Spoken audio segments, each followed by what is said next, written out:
the public really doesn't understand very much about economics. They do not understand much about macroeconomics, and that is a problem. And it sometimes impedes us from implementing policies that would make people better off. It was an especially painful lesson I learned during the financial crisis when we were doing absolutely everything we could to make sure the Great Recession didn't turn into a Great Depression.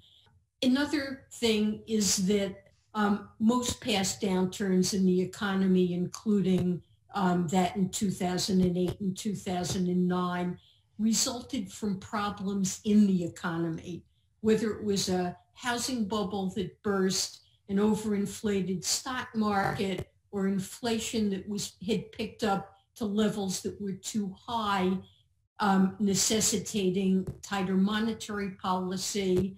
Usually recessions come from problems in the economy.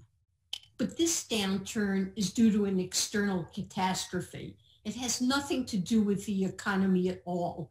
It's like a hurricane or a tornado or a natural disaster, but one that struck our entire country and entire world. The rate on the 10-year Treasury right now is about 65 basis points, under 1 percentage point, and that's the lowest level we've ever seen in U.S. history. The second thing the Fed is doing to bring long-term interest rates down is to actually go into the market and buy long-term Treasury bonds, like 10-year Treasury bonds. The theory there is that if the Fed reduces the supply of these bonds in the hands of the public by buying them up themselves, the prices of those bonds will rise and their yields will fall. That's sometimes called quantitative easing.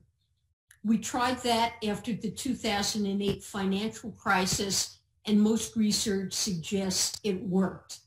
And the Fed quickly, when this pandemic started, said they would be prepared to buy these bonds in unlimited quantities. Example of what they've done. During the week of March 23rd alone, the Fed went out and purchased in 1 week $650 billion worth of treasuries and mortgage-backed securities. And these are open market operations. They expand the reserves of the banking system. They can't put short-term rates down because they're already at zero, but they are succeeding in pushing down longer-term interest rates. That means that mortgage rates and borrowing costs that are linked to those rates are also falling. And that's helpful in stimulating demand in the economy. It'll make it easier, for example, if you have a mortgage to refinance it, and that'll put money in people's pockets. It'll lower the borrowing costs on many loans that households and businesses have. But there are limits on what lower interest rates can do given the distress in the economy at this point. And then finally, and very importantly, the Fed is doing something else. It is acting as a lender of last resort to financial markets to keep credit flowing and markets operating. When the crisis hit, every investor in the world decided to sell risky assets like stocks and bonds and to flee to cash because they were scared stiff about losses that would result from the virus. That caused the stock market to tank, and it also caused credit markets to seize up. It's something like an economy-wide bank run.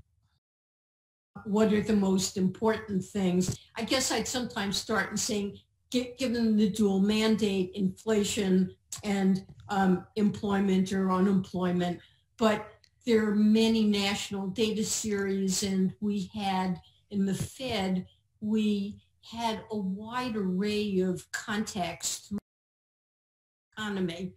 Some of the large banks and credit card companies have daily data on credit card spending that can be very helpful. The Fed has access to a data set like that.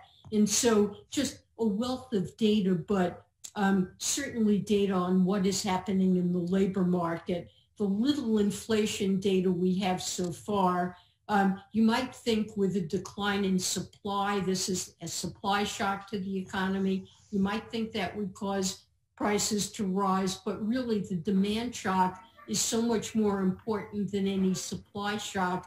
What we're seeing is that inflation readings have fallen, and I think inflation is going to stay very low. But they look at that wealth of data, and Congress looks at they look at what's happening in the job market, and they look at what's happening in the states, and they do, I think, a little bit less detailed analysis than the Fed, but they're also supported by the Congressional Budget Office in other analysis. I'm hoping that our students had their mental ADAS model going when Dr. Yellen said the supply shock and the greater demand shock. I hope they saw that in their minds. I did. Yeah. Yeah, I did too. Went right there. There is. Oh, yeah, I'm shifting curves in my head the whole time. Yep. Right.